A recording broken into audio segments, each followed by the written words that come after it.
What's good guys, Tiger here, back with another video. So you all know that Black Ops 4 has been a bit dry recently.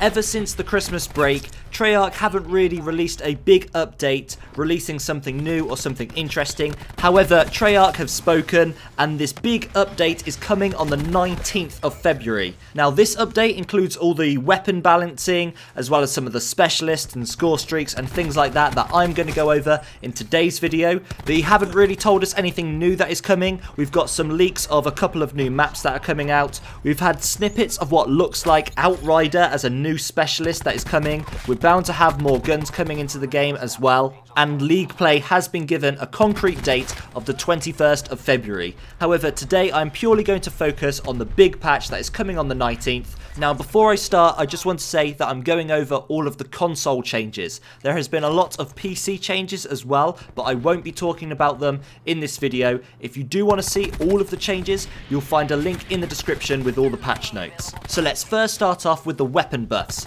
So the Rampart has a max damage range increased, so does the KN57. The Vapor has had its 5-hit kill range increased, as well as less idle sway. The MX9 has had its 5-hit kill range increased, as well as ADS in speed. The GKS has also had the 5-hit kill range increased. The Daemon has had the max damage range increased. So far that's a lot of weapons. A lot of weapons are getting their damage increased. So those three assault rifles, the Rampart, KN, Vapor, that is very interesting to see how the meta is going to evolve. But along with that, we've got the Auger. The Auger's ADS move speed has been increased, as well as the firing speed. Alongside the double tap operator mod, the firing speed in between shots has been increased as well. The ABR has had a buff. The ADS move speed has been increased. Its sprint out speed has been reduced so you can pick your weapon up faster. The Swordfish, as well like the ABR, has had the ADS move speed increased, and Quick Draw 2 has had a buff as well. So a lot of you already know that the Auger is an awesome weapon. If you know how to use it, then you're absolutely dominating. However, with some of these other weapons, along with the ABR and the Swordfish, it's going to be very interesting to see how those weapons play out, and we might see either the Swordfish or even the ABR come into play in competitive. Okay, so moving on to snipers, the Outlaw's firing speed has been increased, what's a bit odd considering the Outlaw already has a very fast firing speed. And the Koshka has less idle sway, and Quick Draw 2 has been buffed on the Koshka as well. Now as for secondaries, the RK7 Garrison has had its damage increased at all ranges, what was definitely needed because that is probably the weakest gun in the game. The MOG 12 has had some interesting changes. The Dragon Breath Operator mod now just deals one quick blast of fire damage instead of damage over time. So that is a massive buff to the MOG 12 because you're really going to see that one hit kill potential a lot more now. Also, the max damage range on the MOG 12 has been increased. Quick Draw has had a buff as well as Barrel Choke. So the MOG 12 is going to be very interesting. Definitely recommend using that and checking that out when this patch goes live. Okay, as for equipment, there is only one equipment that's been changed. That is for the frag grenade, and the damage has been increased on the frag. As for perks, there was only one buff, and that was to Flak Jacket, and that now has fire and radiation resistance that Tac Mask used to have. So if you want to protect yourself from Fire Break or Torque's Barricade, then Flak Jacket is something that you're going to want. Okay, so now let's move on to score streaks. So the Lightning Strike now arrives faster, the Sentry Gun has increased damage, and the Sentry also remembers its target a lot faster after losing line of sight.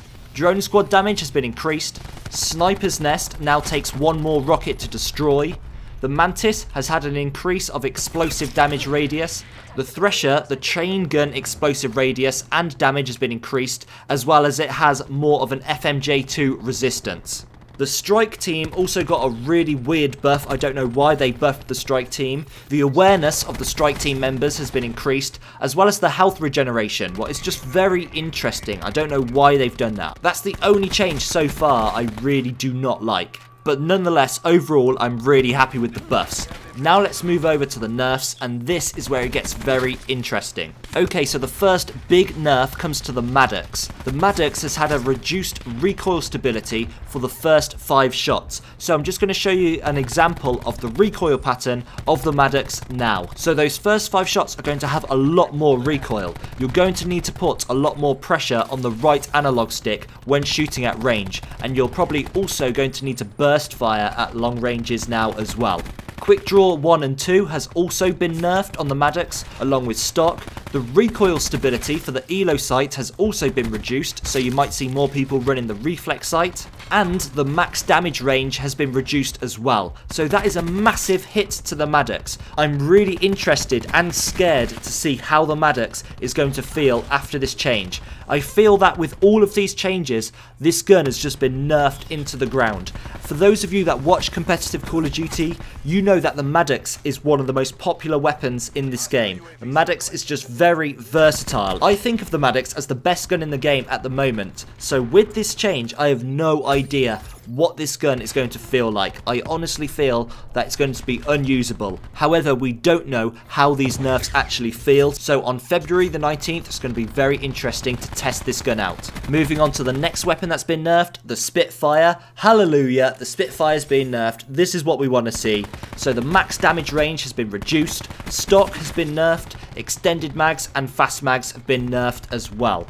So I really hope that those changes are enough to bring the Spitfire down so it's not as easy to use. Okay, the next massive nerf, this nerf is just as big as the Maddox. It's for the Saug 9mm. Again, one of the most popular guns in competitive. Lots of people are using this weapon. So the sprint out speed has been increased, so that means it's slower to bring your gun up after sprinting. The base movement speed has been reduced, so you're a lot slower. Stock 1 and 2 have been nerfed, along with grip. And if you're using the operator mod, the dual wield, the hip fire accuracy has been reduced, as well as the max damage. So again, a massive change to the Saug. Whether this gun is still going to be usable, whether the Saug is still going to be as dominant, or are we going to see submachine guns like the GKS or the MX9 take the place of the Saug? Again, this is a massive change to competitive, and there are a lot of pros on Twitter who are complaining about these changes, considering Division B of the CWL Pro League is just about to start. So this is a massive change for a lot of players who have their careers on the line. So I really feel sorry for every player who is competing in Division B.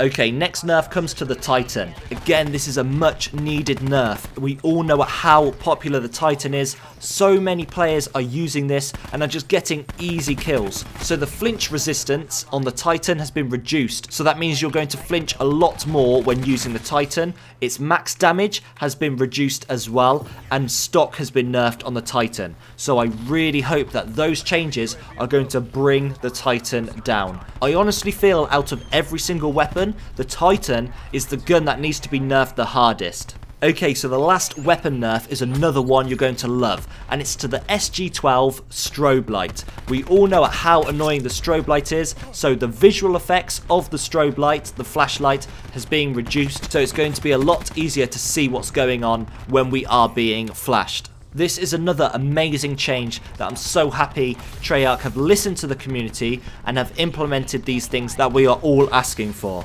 Okay, so now let's move on to specialists. So Prophet's Seeker drone now just takes one shot to destroy, so it's very easy to destroy the Seeker drone, and Cold-Blooded is more effective against the Seeker drone also. Ajax's 9-bang is another thing that is very annoying, and that has had a general nerf in all areas of the 9-bang, so it's going to be a lot easier to see what's going on. Your hand is no longer raised, so it's going to be a lot easier now when we are getting flashed by the 9-bang. As for gear, the acoustic sensor has been nerfed, the range to see enemies has been reduced, as well as those using dead silence. So it's going to be a lot harder for acoustic sensor players to see the enemies around them.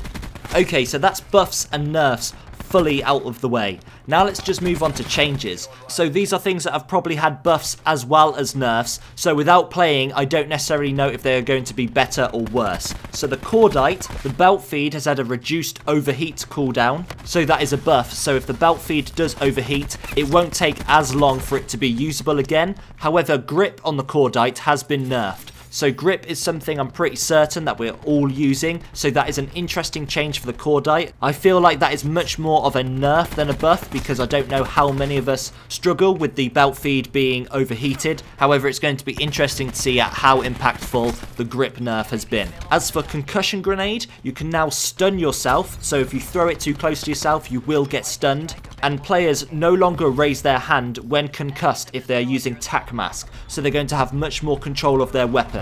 Also, regarding the tac mask, you recover a lot faster from the Tempest shot. Your hand is no longer raised when you're being flashed by the 9-bang. However, the nerf to tac mask is it no longer provides fire or radiation resistance. Like I said earlier, that has now moved over to flak jacket. Okay, so those are all of the changes that are coming on February the 19th. There are some really big changes, and even though overall I'm very happy, you can tell that Treyarch have listened to the community, I am also very scared. A lot of changes have happened to weapons that I use regularly, like the Maddox, like the Spitfire, like the Saug, and for someone like me who plays the CWL rule set and cares a lot about the pros and enjoys watching the pros, it's going to be very interesting to see at how the meta has been impacted and what changes we're going to see.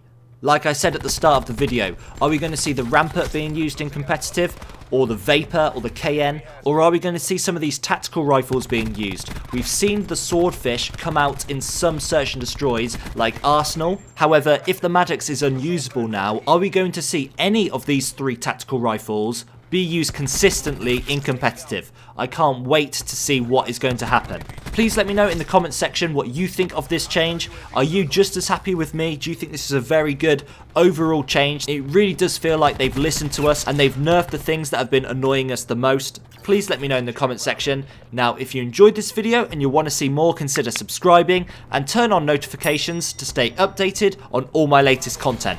But that's all from me. Take care guys, and I'll see you in the next video.